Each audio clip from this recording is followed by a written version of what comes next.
We are joined now by Steve Acho. He's not just a singer, he's also a songwriter, plays the piano, did stand up comedy, but he is also a keynote speaker and has a background in automotive. Steve, welcome to the Oakland County Megacast. Reading your bio, I feel like you've lived 10 lives. I feel like that too sometimes with no sleep. How are you doing? How are you surviving this time? Why, is there something going on? Is there like a pandemic or something? I Just haven't, Just a little. I haven't heard about it. Yeah, I'm doing great. I mean, I'm one of those people that's hard to nail down and answer the question, what do you do? Because it totally depends on the day. But whatever the day is, I've been working out of a home office for about 10 years.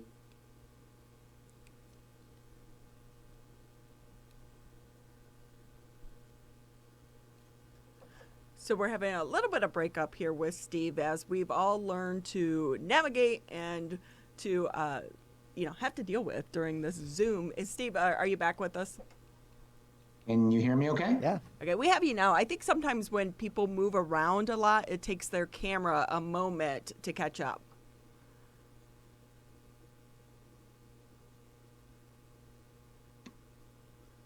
Are we back? So we have your audio back. Okay. Your camera seems to be a little bit frozen though. Now Oh, you're back. Now you're back. okay, cool. So Steve, give us Great, great. give us your background. Go ahead. Give us your pitch, as we were told earlier. My pitch, yeah. Well, I mean, I grew up in the Detroit area and went to Birmingham public schools and Oakland University. So I've been here in the Southeast Michigan for most of my life. But I did spend about 4 years in Japan overseas, and I was in the automotive industry. I worked for the president of Mazda at the time, and it's kind of my other home because I've spent so much time there, and I learned to speak the language and had a translation company at one point and did interpreting and wrote a book to help Westerners understand how to do business with their Japanese counterparts and colleagues and customers. And when I came back to the States, I was involved with Ford Motor Company doing, happened to be on an IT program that was a global program. And I was flying back and forth to Asia all the time. I had so many miles, they would ask me to fly the plane.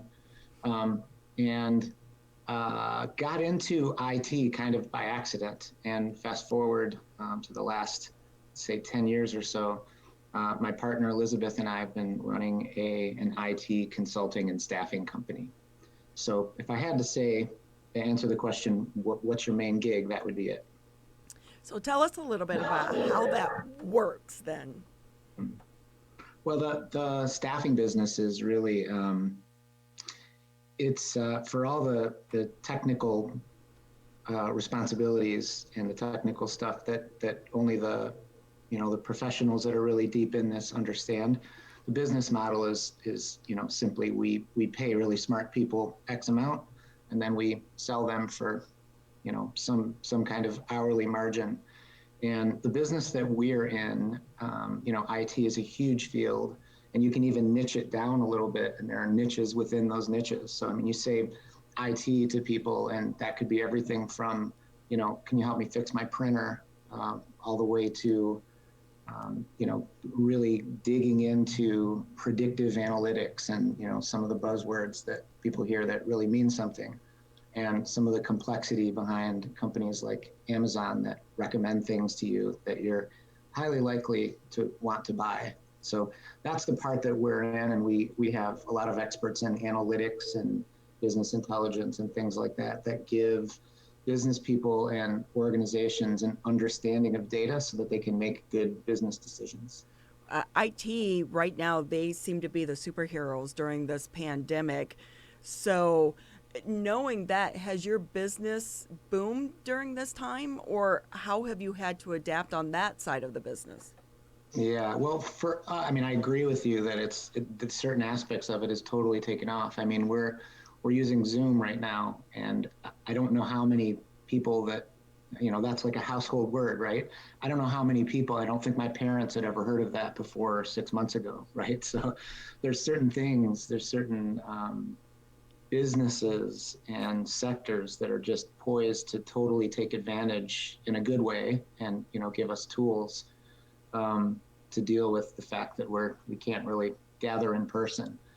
For us, since what we sell is expertise around, like I said, analytics and things like that, as opposed to software, we don't sell tools to people that say, your life will be easier if you use this tool. We really just sell expertise to businesses. So it hasn't really changed very much. We haven't, had a big uptick or a slide in any of our business. Steve Acho joining us on the Oakland County MegaCast. He does a variety of things from IT to music and so much more. So let's talk a little bit about the music angle. Earlier on in the pandemic, we had you on a couple of times to talk about some virtual shows that you were doing on Facebook Live and in other means as well. How has the music industry in terms of gigs or in terms of shows of any kind been changed since then as things have started to open back up a little bit? Yeah, well, obviously it's changed for the industry quite a bit. I've read that estimates that live concerts, which really make up for half of the revenue in the music industry, concerts and merchandise and sponsorships and things like that, just shutting down for 6 months, it's estimated that it has cost the industry $10 billion in revenue. So that's obviously a huge hit. For me, I'm just a little guy that puts music out there. I'm not on a record label. I don't have a management company. I don't have a bunch of costs. I just record music and then I put it out there, and some percentage of it people really like, and some maybe not a lot of people listen to, but the good outweighs the bad. And that has been a positive, I guess, because people will always listen to music. No matter what, right? People will find a way to it's just a huge form of entertainment to people. And even though the concerts and being able to gather and things like that have gone way down to zero pretty much at some points, streaming has gone way up. There's about a 50% increase in streaming music off platforms like Spotify in the last 6 years. So that's huge. This is just the new way people consume music. And, for artists like me, all the way to Lady Gaga, for that portion of the business, every time somebody streams your song, you get paid a little bit of money. And that little bit of money can add up to something significant if you get a lot. So over the years, I've surpassed 50 million downloads. Streams, and some of those are downloads where you just pay to own the song, and then I get a portion of that. That's actually really booming. And again, that's good and bad because it's high demand and it's also high supply. So I can't remember the stat, but it's something like, I don't want to misquote it, but there's some incredible amount of new music and podcasts that are uploaded every 60 seconds, right? So it's like people will always want to consume music and podcasts, and people will always be intellectually curious. But there's just so much to pick from, right? It's like walking into Home Depot and finding the perfect screw, right? So, Steve, you are definitely an entrepreneur. What advice would you give to someone else who is having to shift their life right now during the COVID? I think the best advice that I can give is to find, I think in general, in someone's career, the amount of money that you're able to make really depends on your ability to have two things. You have to have skills that are rare and that are valuable. And if you have both of those things, you have an ability to make money no matter what it is that you're doing, right? So what I encourage people to do is think about what skills that they have that, first of all, are valuable. And then if they can look at the skills that they have that are more rare, like fewer people have them, or even stack, there's something called skills stacking that I think is important. A good example of someone that stacks skills is like John Grisham, the author. He writes these legal thrillers. I have no idea. I would doubt that he's one of the best attorneys in the country. And I don't know whether he's the best author in the country, but I guarantee he's the best legal thriller author, right? So he's stacked those skills and kind of cornered this niche. And so that's the advice that I have is people that have had a few years into their career, they've built, skills and relationships, and they have experience. And if you can look at, instead of job titles, like, what job would I be good for? What job titles are people hiring for? If you can think about what it is that you do really well, hopefully that is less, or that's a little bit more rare skill set. And, from an entrepreneurial perspective, that's it, right? You find that combination of supply and demand, and whether that's a service that you offer or a product. I just think niche is the new big. So when someone, people ask for advice from me all the time on business ideas. And when I hear a business idea that's like, I have the next iPhone, it doesn't really excite me too much. But when I hear someone that has an idea that's so niche, it's like a magazine for a specific type of dog that has a specific ailment, right? Like you niche it down so much that, it's a big world. There's probably 10,000 people only in the world that are in that target market, but you will own the market. So I just think rather than trying to be just one of the fish in a huge sea, try to be the bigger fish and try and get the sea smaller so that you have some kind of niche. Steve Acho with us here on the MegaCast. Can I just, instead of saying singer, I'm just going to call you a jack of all trades. How's that? Okay, sure. How important has social media been to you and your career? I'm not a very responsible business user of social media. So I've used it for personal, my sister and niece and nephew live across the country. So I basically get to see them grow up on Facebook, which is awesome. My sister's really good about putting, pics and videos out there. So that's been great. I do use Facebook for music. But for me, I'm just really an oddball when it comes to promoting any kind of business activity, whether it's my blog or my music or my songs, anything like that. And I think it's because my view of marketing isn't, the promise of social media seems to be get out there as much as possible, get lots of people to know who you are, basically become a celebrity. And then some small percentage of those people that know who you are will buy your product.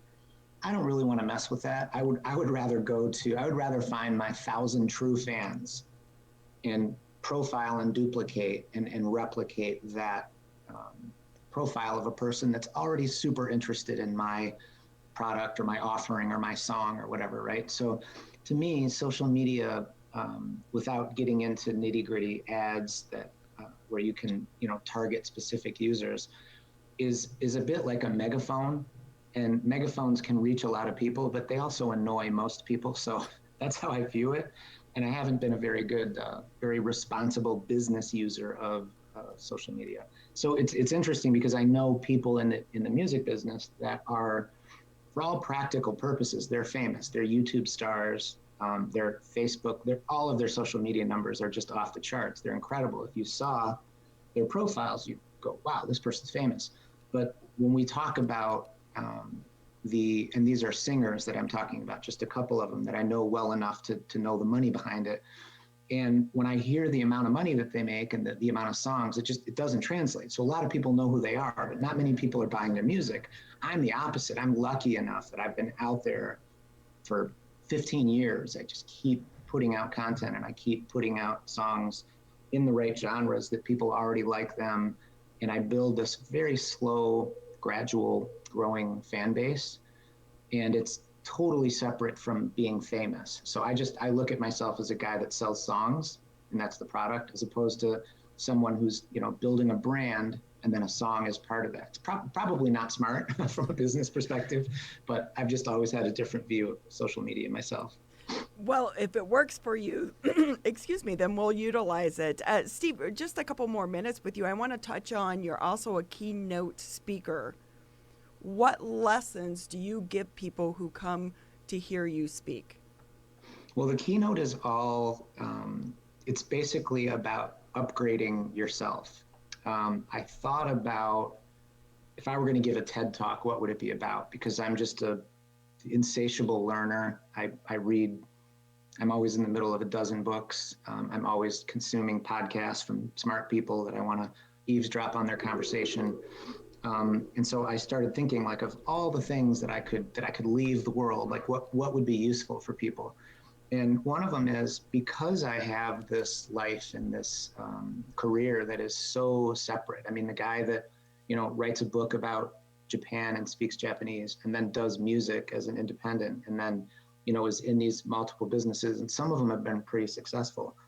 I found that there really is there's a reliable method that you can use to quickly get to upgrade your skills. So to get good at something or get better at something that you already do. And so that's really what it's all about. I've met so many people that say, oh, I just can't do music. I'm not musically inclined. I tried and I quit.